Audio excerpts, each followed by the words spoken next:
We will definitely give you time for more questions or to share your fort or just to talk near the end. But let's get started with fort building. So the main reason we want you to do it, we gave you, hopefully you picked up your booklets, but you also have your online classroom that you can see. It's all in there. It shows you all about fort building here or on the online classroom. I'm going to give you a couple examples. You do not have to do anything that I do, just gives you a little bit of a starting point. So let's get started. Let's build our forts. The reason we want you to do this, change up your normal routine. We want camp to be special, even though you have to stay at your own house. So change things up. Don't sleep in your own bed for the week. Find a nice place in your house that is comfortable and okay with your family, that you can build a nice fort to cozy up into every night. Maybe even during the day for some of your activities. So some ideas of locations, I'll show you ours in a minute, but in your own house, maybe your basement, could be the corner of the living room, probably not right in the middle. We don't want anybody upset, you're in the way. It could be even the backyard in a tent. That's a possibility, or maybe just in your bedroom. There's still places in your room you can do it, even if it has to be up on your bed, change it up a little bit, okay? Some of the supplies we're gonna use or recommend, remember you can do anything, but blankets or sheets, so anything that can be kind of big and make the covering for you. Other items you might use could be any type of like stick. So I have a broom, doesn't have to be an actual stick.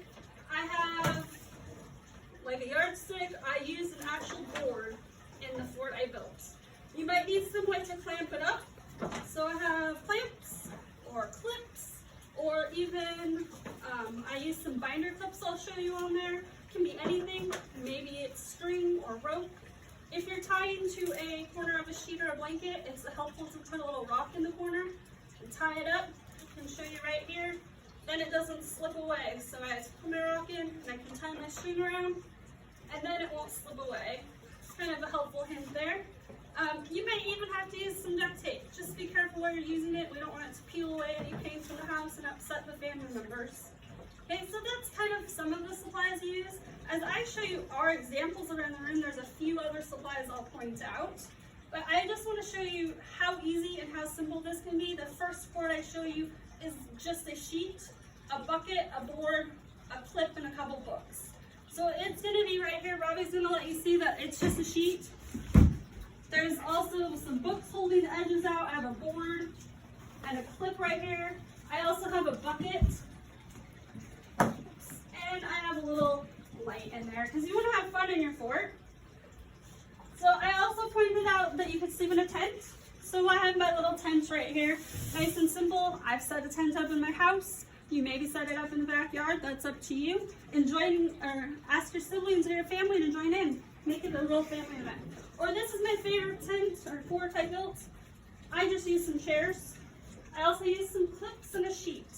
Okay, so the cool part about this is I can hold it down and kind of be closed into my little fort. But the most important thing is to make it cozy, make it fun. So inside, I put down blankets, I have my pillow, I even brought along my stuffed animal. I have my camp booklet, you want to keep that close by so you know what's happening, some water or snacks, and then I even brought my flashlight, some books, anything that can keep me cozy and have fun in here. There's a few fun things you can do with even flashlights to change it up. Put some color on it, make your tent or your teepee or your fort fun, colorful. You can use a sleeping bag if you need that, or just simple blankets. When I'm in the house, I like just blankets so I don't get too hot.